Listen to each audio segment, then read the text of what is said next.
Preston Farn's morning routine usually starts here in the storage facility. How you doing? This is all my gear. Yeah, kind of like my own headquarters, I guess. Change of shoes, dirty laundry. This is a blanket and pillow. I hope to use that in the future when I do get my own place. He's homeless, but that hasn't stopped him from pursuing his dream job in the tech industry. Any given day, I don't really know where I'm going to be sleeping, so it makes it really difficult to plan for the next day if you want to succeed.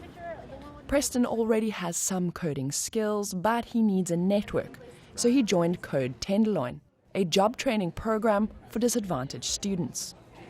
So the population we serve are folks that are homeless, folks who are formerly incarcerated, folks who lack transportation, people who don't believe they fit into tech.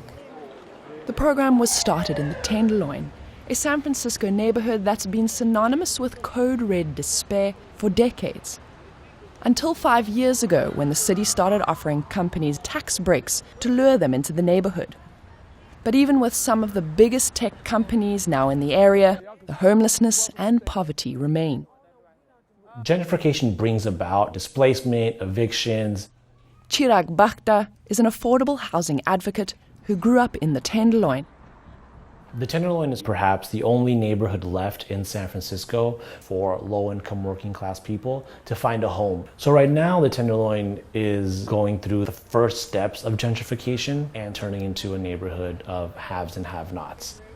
Instead of fighting the change, some community-based organizations like Code Tenderloin and Glide Memorial Church are working to make sure impoverished residents also benefit.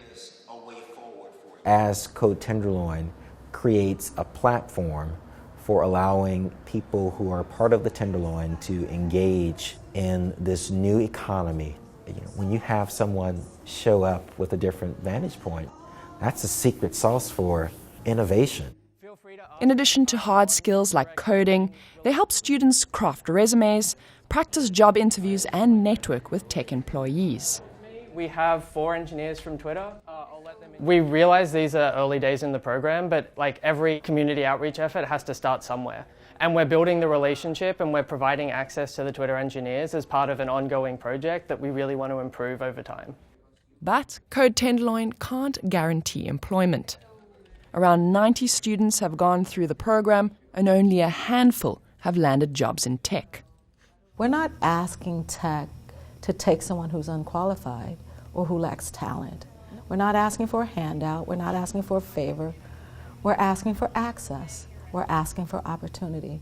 Companies have promised to be good neighbors to the Tenderloin, have promised to provide an influx of capital into the neighborhood and to help with job training.